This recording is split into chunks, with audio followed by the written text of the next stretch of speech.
అందరికీ నమస్కారం. నేను మీ Vinitha. Welcome to Sasi TV. So, ప్రస్తుతం మనతో పాటు ఉన్నారు లైఫ్ కోచ్ డాక్టర్ మూర్తి గారు. సో, ఆయనతో మాట్లాడదాం. చాలా విషయాలు కూడా తెలుసుకుందాం. నమస్తే సార్. నమస్తే అమ్మా. ఎలా ఉన్నారు? ఫైన్, బాగున్నారా? చాలా బాగున్నాను సార్.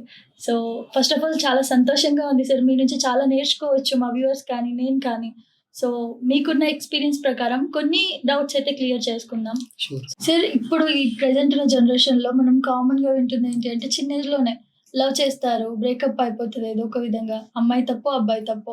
తర్వాత డిప్రెషన్ అని చెప్పి, సూసైడ్స్ అని చెప్పి, ఇలాంటి లవ్ ఆఫ్టర్ లవ్ బ్రేకప్ తర్వాత చాలా సఫర్ అవుతున్నారు జనాలు. అండ్ ఎందుకు ఫ్యామిలీ కంటే కూడా బయటోళ్ళతో ఎక్కువ కనెక్ట్ అయిపోతున్నారని నాకు అనిపించింది. సో, దీని నుంచి మూవ్ ఆన్ అవ్వడం ఎలాగా? ఇప్పుడు మీరు లవ్ చేసుకుంటున్నారని చెప్పారుగా. అవును. లవ్ చేస్తున్నారని మీరు అనుకుంటున్నారా? నేను లవ్ చేస్తున్నా నేను అనుకోవట్లేదు. అంటే ఇప్పుడున్న జనరేషన్ లో లవ్ లేదని నేను అనుకుంటున్నా. అదే మేబీ అంటే ఇక్కడ ఏం జరుగుతుంది సార్? లవ్ లేకపోతే ఏం జరుగుతుంది? అట్రాక్షన్. ఓకే, అది కాదు నేను చెప్పేది. అంటే ఎమోషనల్ లెవెల్లో లవ్ ని వాళ్ళు ఎలా ఉపయోగించుకుంటున్నారు అని. అంటే ఒక లైఫ్ కోచ్ గా నేను చాలా ఇట్లాంటి కేసులు డీల్ చేస్తుంటా కదా. అప్పుడు మనకు అర్థమైంది ఏంటంటే they are not really in love with other person. ప్రేమించట్లేదు. కానీ ఏం జరుగుతుంది ప్రాసెస్ అంటే వాళ్ళు వేరే వ్యక్తి వాళ్ళ కంట్రోల్లో ఉండడానికి చేసే ప్రయత్నమే ప్రేమగా కనబడుతుంది. వీళ్ళు ఒక అబ్బాయో లేకపోతే అమ్మాయో ఒక మంచి గిఫ్ట్ ఇస్తాడు. గిఫ్ట్ ప్రేమతో ఇచ్చాడని అవతల వ్యక్తి అనుకుంటున్నారు. కానీ ఆ వ్యక్తిని లోబర్చుకోవడానికి గిఫ్ట్ ఇచ్చాడని నేను అంటున్నా. అంటే జనరలైజ్ చేయి అందరినీ ఇలా ఉంటారని చెప్పట్లా. మెజారిటీ ఎవరైతే సఫర్ అవుతున్నారో వాళ్ళ కేసులో జరుగుతున్నది ఏంటని చెప్తున్నా. వేరే వాళ్ళని కంట్రోల్ చేసుకోవడానికి యూజ్ చేసే టెక్నిక్సే ఈరోజు లవ్ గా చూడబడుతుంది. కాబట్టి అబ్బాయినా అమ్మాయినా వేరే వాళ్ళని ఎలా మనము మన కంట్రోల్లో ఉంచుకోవాలి అంటే మళ్ళీ అక్కడ స్వార్థం. ఒక అబ్బాయి అమ్మాయి ఎప్పుడు కూడా నా కంట్రోల్లో ఉండాలి అనుకోవడం. ఇది ఈ ఉద్దేశంతో వాడు గిఫ్ట్ ఇస్తాడు, ప్లీజ్ చేస్తాడు, అమ్మాయిని నవ్విస్తాడు, సంతోష పెడతాడు. ఎంత చేసినా కూడా ఆ అమ్మాయి మీద ప్రేమతో చేయట్లా. ఆ అమ్మాయి నా కంట్రోల్లో ఉండాలన్నటువంటి కోరికతో జరుగుతున్నటువంటి కార్యక్రమం. ఇప్పుడు ఎప్పుడైతే ఒక స్థాయి వెళ్ళిపోయిన తర్వాత అప్పుడు ఇంకా ఇవి మానేస్తాడు. ఇవి మానేసి డైరెక్ట్ గా కంట్రోల్ చేయడం స్టార్ట్ చేస్తాడు. అప్పుడు తెలుస్తుంది ఓకే ఇదన్నీ కంట్రోల్ చేస్తున్నాడని. ఒకవేళ అమ్మాయి కూడా కంట్రోల్ చేయొచ్చు అబ్బాయిని, అబ్బాయి కంట్రోల్ చేయొచ్చు. కానీ సైకాలజీ ఏంటంటే ఏ వ్యక్తి కూడా వేరే వాళ్ళ కంట్రోల్కు ఎవరు కూడా ఇష్టపడరు. ఒక వ్యక్తి కంట్రోల్, అసలు తల్లిదండ్రుల కంట్రోల్లో ఉండడానికి పిల్లలు ఇష్టపడట్లేదు.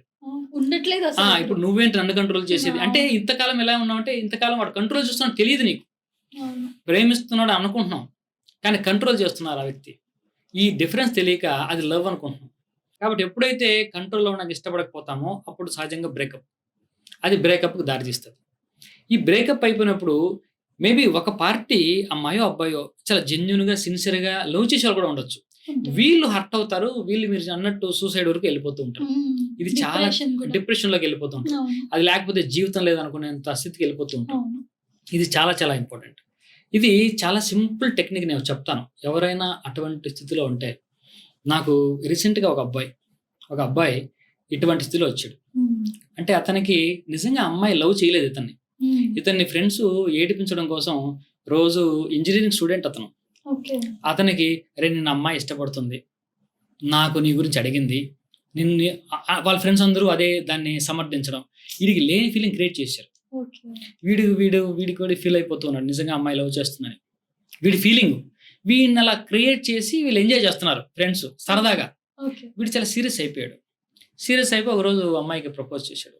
ప్రపోజ్ చేస్తే అమ్మాయికి అసలు ఇష్టం లేదు అతనంటే. ఏంటంటే తర్వాత తెలిసింది ఈ విషయాలన్నీ. అతను పాపం సూసైడ్ వరకు వెళ్ళిపోయాడు. అతను 2-3 సార్లు సూసైడ్ చేసుకోవడానికి అటెంప్ట్ చేశాడు. ఆ స్థితిలో వాళ్ళ ఫాదరు నగర్ తీసుకొచ్చాడు.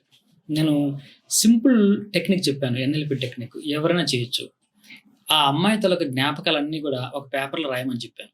ఒక పేపర్లో రాసి బాగా నలిపేసి కళ్ళు మూసుకొని ఆ జ్ఞాపకాలన్నింటినీ కూడా వీలైతే నీకు అవకాశం ఉంటే అగ్గిపుల్ల గీసి దాన్ని ఆ పేపర్ని కాల్చేయడము, లేకపోతే డస్ట్బిన్లో వేసేసి రిలాక్స్ అయిపోయి నీలో ఉన్నటువంటి ఎమోషన్స్, నీలో ఉన్నటువంటి ఆ మెమోరీస్ అన్నీ కూడా పేపర్లోంచి వెళ్ళిపోతున్నట్టు జస్ట్ నువ్వు ఒక 21 days ప్రాక్టీస్ చేయమని చెప్పాను. సేమ్ ఎక్సర్సైజ్ రోజు చేయమని చెప్పాను. చాలా ఆశ్చర్యంగా 7 days తర్వాత నాకు ఫోన్ చేశాడు. ఐఎమ్ ఫుల్లీ ఫ్రీ సార్, నేను హ్యాపీగా ఉన్నాను, దాని నుంచి బయటపడ్డాను అని చెప్పాడు. 1 weekలో ఎంత ఎఫెక్టివ్ టెక్నిక్ చూడండి. అప్పుడు నాకు అనిపించింది తర్వాత ఆ కొన్ని రోజుల తర్వాత నాకు ఆ సంక్రాంతి పండుగ వచ్చింది, భోగి. ఓకే. భోగిలో మన పెద్దలు ఇందుకని చెప్పారా? ఓకే. పాత జ్ఞాపకాలన్నీ తీసుకొచ్చి ఫైర్‌లో ఏసేయడంలో అంటే ఇంత సైకలాజికల్ ఎలిమెంట్ ఉందన్న సంగతి నాకప్పుడు అర్థమైంది. ఓకే. మనం ఏదో పండగలాగా ఒక ట్రెడిషన్ లాగా జరుపుకుంటున్నాం. దీని వెనకాల చాలా సైకలాజికల్ ఎలిమెంట్స్ ఉన్నాయి. మనకు తెలీదు అవన్నీ కూడా. అని తర్వాత అర్థమైంది. ఇది చాలా powerful technique. Thank you sir. Thank you.